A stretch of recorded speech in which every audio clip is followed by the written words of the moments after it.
Hello again, everyone. Welcome back to Final Fantasy Tactics: War of the Lions. Alright, so we want to put in some people. We've got 2 male squires, 1 male chemist, and 2 female squires, and 1 female chemist. It's not really going to matter who we choose. We're all level 1. Audio is glitching out a little bit. Let's see. Yeah, we're all going to be speed 6, so there's not a whole lot that I can do about that. Okay, I think we'll take the broadsword squires to start with. Versella. Gembert, you can come along. Also, you may not have noticed it, but Ald's bravery and faith were... I don't remember where the faith was, but bravery was down to 53 at the in that first battle, and it's at 70 here. Yeah, there's story reasons for that. Wow, bravery is 71.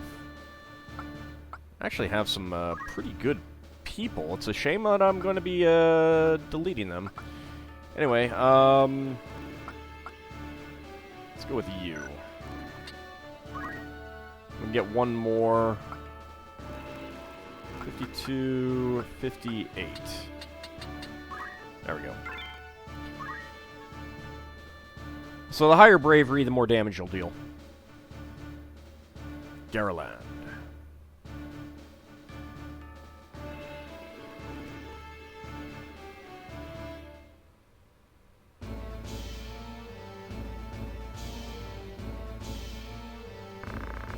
What have we here? We Moppets, is it? Our luck's went and turned for the better. All right, lads. Cut through these ones and we're good as fled. We'll make quick work of them. And don't be leaving no squealers behind neither.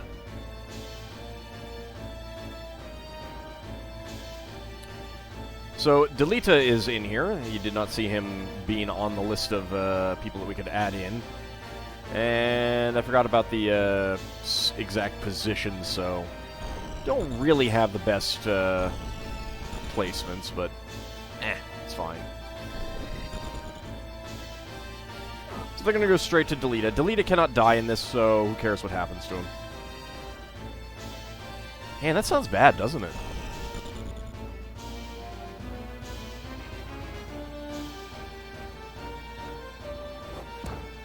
And that guy throws a stone at Delita.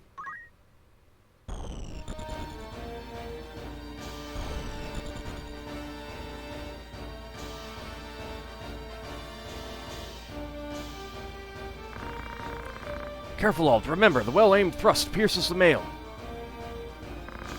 Don't patronize me, Delita. We Beowulfs know our way around a battlefield. Beowulf, was it? Heir to the noble house of Beowulf, I'd wager. Looks like we have ourselves some apprentices from the academy. Well, highborn Moppets is still Moppets. Lay down your arms or die clutching them. None will mourn your passing. And you mean to make us do that, then? You're in far over your little heads. I mean, are we, though?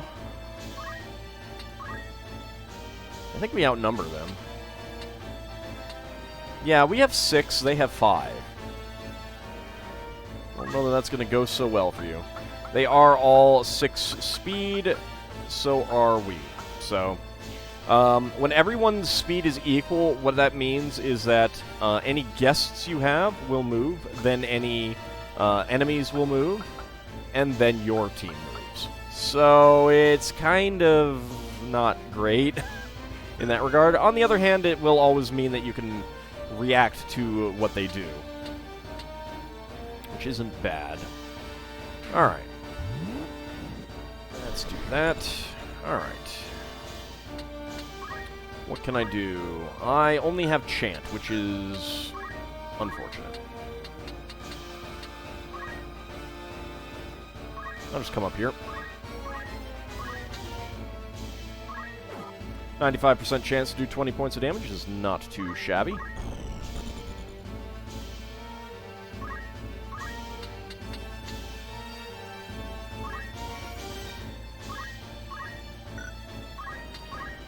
What do you have? You have Rush. Maybe I should have moved her up.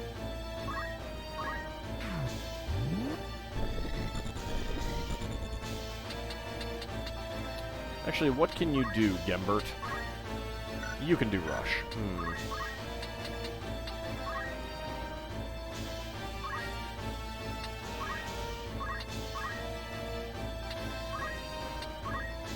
So the chemist has items. They can... Other people, if you put the item command on them, they will only be able to use the item on someone right next to them. Chemists can throw the items. And then re-equip just does that, but...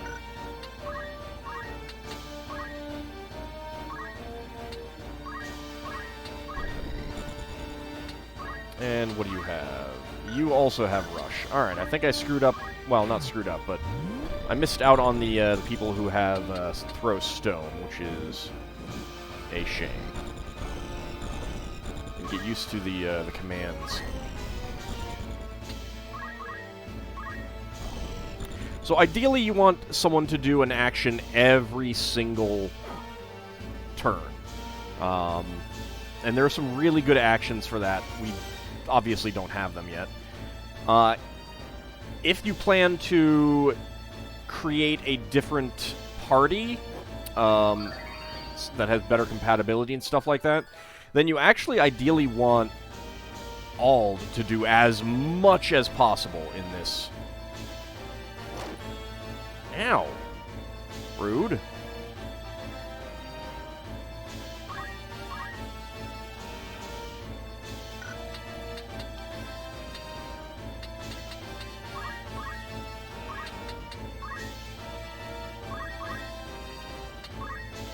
Let's see. Rush I don't think is going to do as much damage, so... Start hitting him.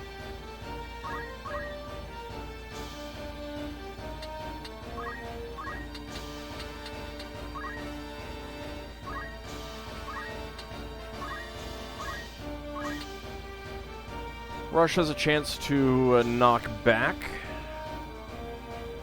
but I think that you will be able to take her out if you just hit her. Yeah, 16 damage. So, there we go.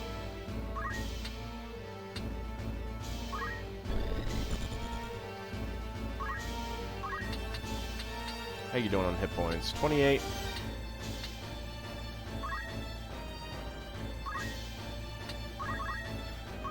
So if you wait, if you either don't move or don't attack, you will generally get more, you'll get your turn sooner. Because his charge time is at 20, whereas hers is at 0. So his turn is going to come up sooner than everyone else's, pretty much. So I'm rushing here to knock him, try and knock him back. That didn't work.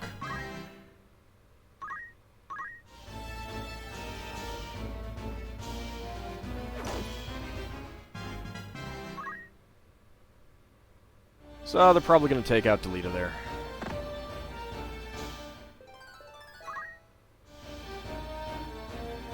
Which is okay. If you want to try to grind this... So you see that this character has a 3 over her body. That means that... So you can also see that the charge timer is also counting up for her.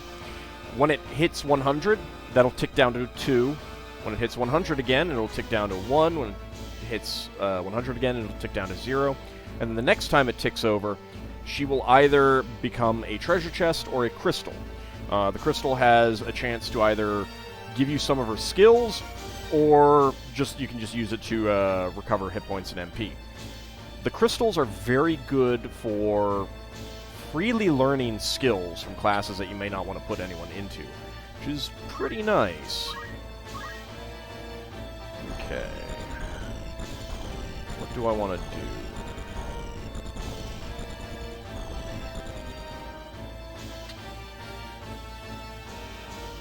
I don't think that I can get behind that guy, so I'll just come down here.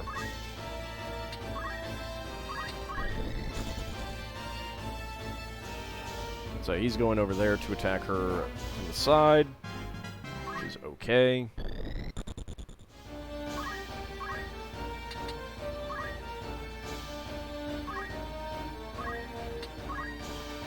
Since I've already played this, I'm not too concerned about items and everything like that. I'm going to be loading a save up. I'll go ahead and bring Delita back to high hit points, so that he doesn't run away and get all panicky and stuff.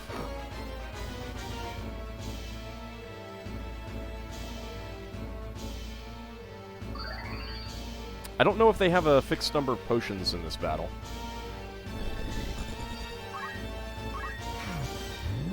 So I got my turn faster because I didn't actually attack last time. You got 44 hit points, you got 39. Alright, let's come over here.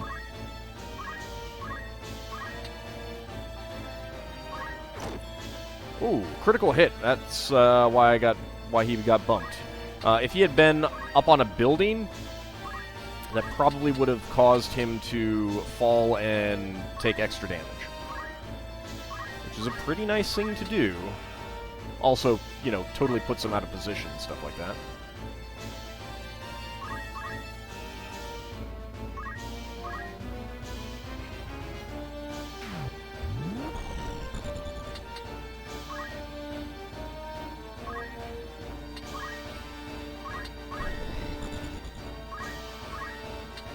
Okay, all I can do is attack this guy from the front, which means I have reduced chance. But 95% chance and 15 damage, that's good enough to kill.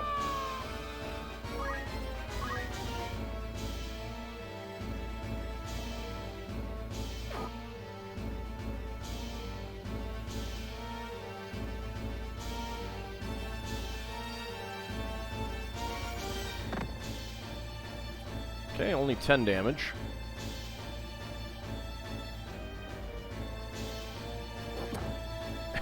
The chemist has no weapon, so he just punches Delita in the face.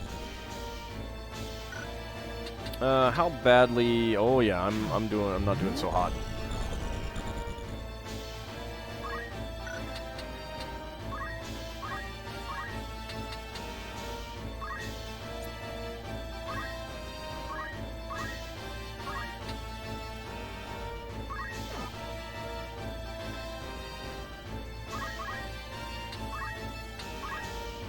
Well, I should be able to potion Ramza. No, that's going to hit someone else. Alright, so we'll get here then. So it said 0%. That's why that's what told me that it wasn't going to work. It was going to hit someone else. It's nice that it calculates that.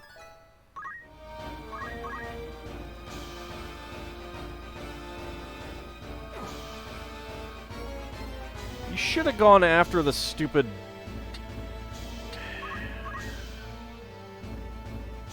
chemist, but... Okay, I can't get behind that guy, so...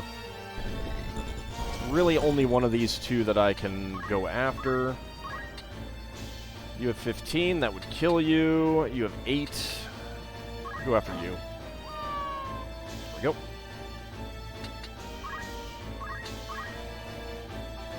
So you cannot stand on a place where a corpse is. So that does block you off from being able to go there. But you can move through it freely.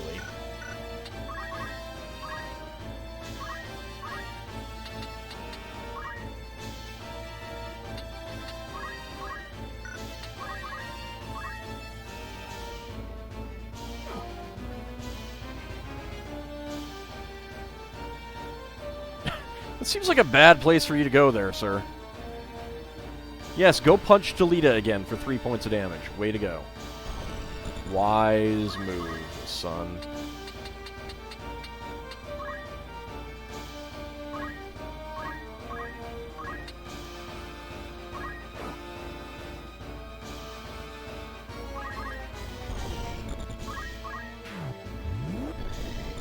Really want Eleanor to move my camera.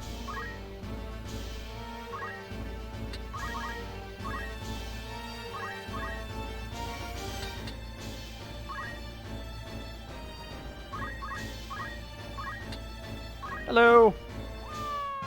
And down he goes.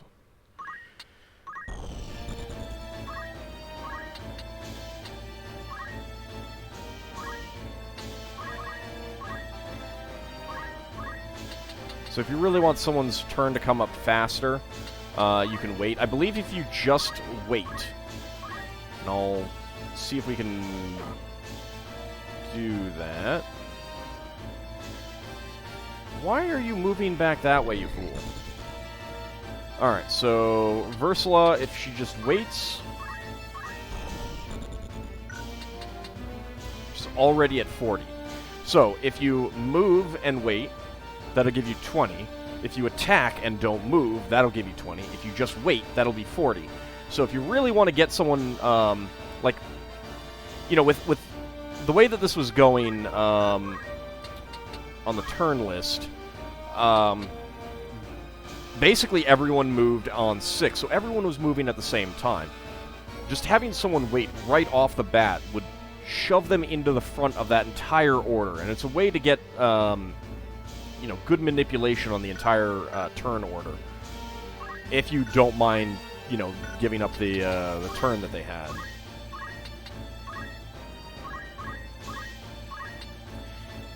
Look, let's show you how real chemists fight. Oh yeah. I think that extra sound there might have indicated a critical hit, but I'm not sure. Honest work would see them die old in bed, yet they choose instead this early grave. Why persist in such folly? Maybe they're just dumb. The battle is won.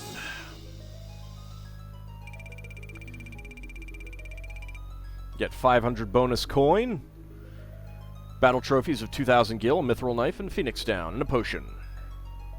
I believe those are fixed. They're not based on like treasure chests that you leave around and stuff like that. To move to a location on the map, place the cursor over its corresponding marker and press X. When at a city or castle, selecting its symbol and pressing X will open a menu displaying the various establishments at that location. If you are unsure what a particular menu option is for, press Select to view more information about it.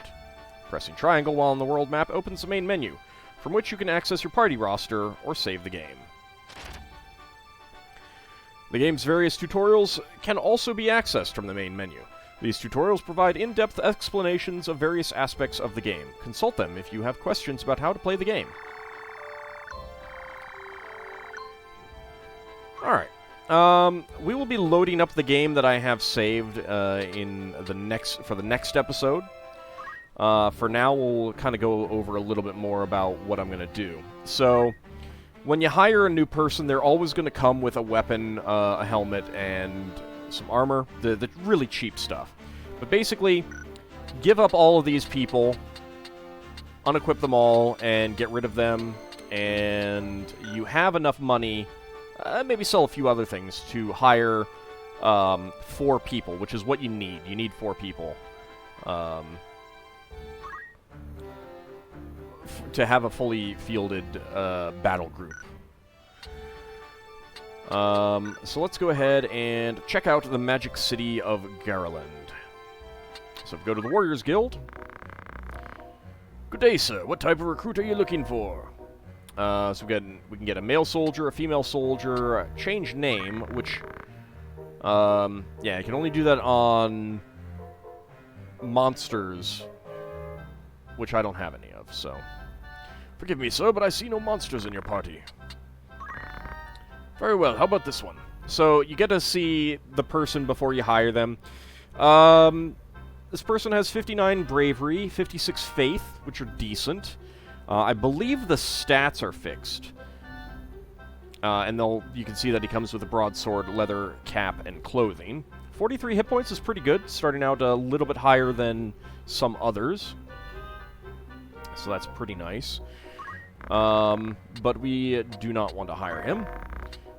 He would cost 1,500 war monies, war funds. I don't know if they've... Oh, yeah, no, they have named it Gil. Alright, so then we can see this female Squire. And the big difference is that the males tend to have a few more hit points. They have 4 attack and 3 magic, whereas females have 3 attack and 4 magic. Otherwise, I think the stats are the same, although she had 4 movement. I think the other guy had 3. Let me see. No, he has 4 as well. Alright. So the main thing that you want to look for is decent bravery, decent faith, but ultimately what you want is an appropriate sign. The Guardian Constellation of Cancer, compatibility with other signs, and we'll go over that in a moment. So good compatibility with Scorpio and Pisces, poor compatibility with Aries and Libra, best compatibility with Capricorn, opposite gender, worst compatibility with Capricorn, same gender. And what that means is that good compatibility means that any damage you deal, any healing you do, is increased by a quarter. So it's just like a flat 1.25 multiplier. Poor compatibility means that you're reduced by a quarter, so it's just like a 0.75 multiplier. Best compatibility means that it's multiplied by 1.5, and worst compatibility means that it's halved, multiplied by 0.5. So you can keep that in mind when choosing people.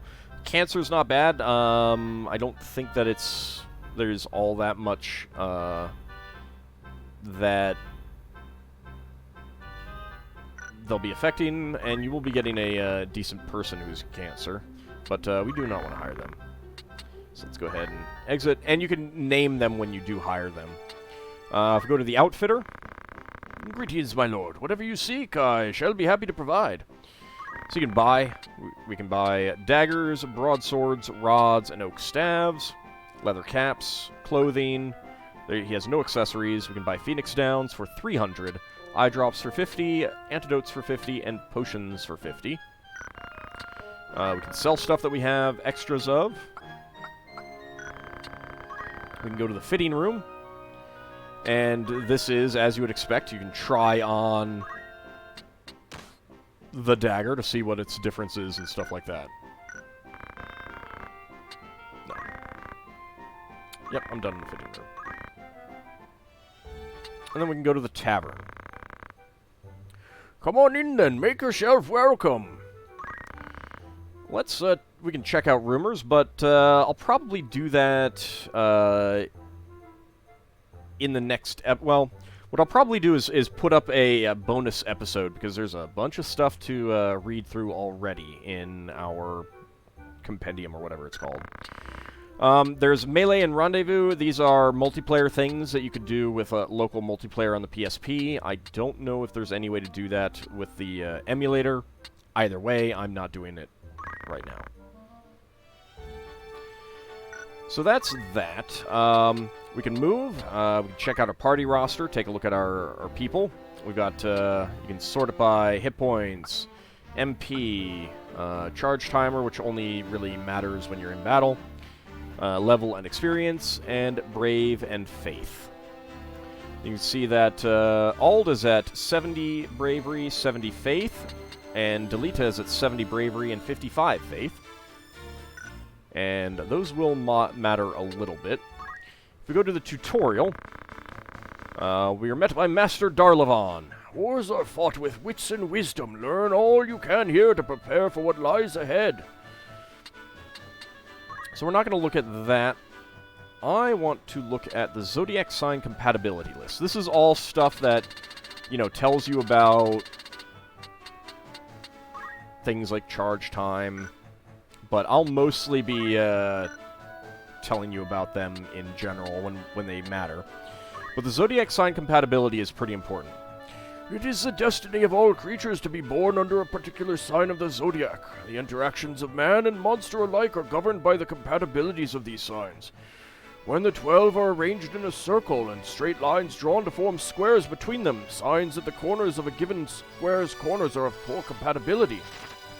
Here are examples of signs with poor compatibility. So, we are... I have chosen Leo. So that would mean, and I don't have a mouse cursor to show you, but you can kind of picture it on here. Like on the one on the right, just shift the red, you know, one up to see the poor compatibility. Poor compatibility only matters to the immediate left and immediate right on the square. Directly across, like the opposite end of the square, that's where you get the worst compatibility if they're the same gender, and best compatibility if they're the opposite gender. So, with Leo, our best compatibility is with female characters who are Aquarius. And our worst compatibility is with male characters who are Aquarius. When lines of equal length are drawn to form a triangle, signs that the triangle's points are of good compatibility. So again, we got on the left, the good compatibility is with Aries for Leo and Sagittarius? I think that's what it is. Gender also plays a significant role in determining compatibility. Units with opposite signs in the same gender have the poorest possible compatibility. Units with opposite signs and opposite genders, however, have excellent compatibility. Monsters are considered to be of opposite gender to both male and female humans, but the same gender as other monsters. Here is an illustration of compatibility extremes. Compatibility affects both the amount of damage dealt to enemies and the success rate of magics. So in other words, with good compatibility, if you're trying to get a beneficial spell off on someone, or you're trying to get a harmful spell, like blind, off on them, it's better to do it with someone who is of good compatibility. For example, if a unit attacks an enemy of good compatibility with a weapon, it will deal 1/4 more damage than it normally would. Excellent compatibility will increase the amount of damage by 1/2. On the other hand, damage dealt to enemies of poor compatibility is reduced by 1/4, and of extremely poor compatibility by 1/2. And then we can take a look at the compatibility list. So, you know, we'll get the name Aries, Taurus, Gemini, Cancer, Leo. So we are good compatibility with, well, actually, let me see. So yeah, good is circle, X is poor, and question mark is worst or best. So with Leo, good compatibility with Aries and Sagittarius. Yeah, it is Sagittarius. Poor compatibility with Taurus and Scorpio. And as I said, worst best compatibility with Aquarius. So, and it's pretty important to keep in mind when hiring new people. We do have a bunch of stuff in the events. We've got 0 kills, 0 casualties so far. But Arslan is the person who, you know, at the very beginning was talking as a narrator. So we have a bunch of events. Well, actually, we don't have a bunch of events. We have a lot of people. And then we'll exit out. But that will be a bonus episode before we move on. If you guys are not interested in that, you can just skip that and tune in for the actual gameplay. But that will be it for this episode. See you next time, everyone.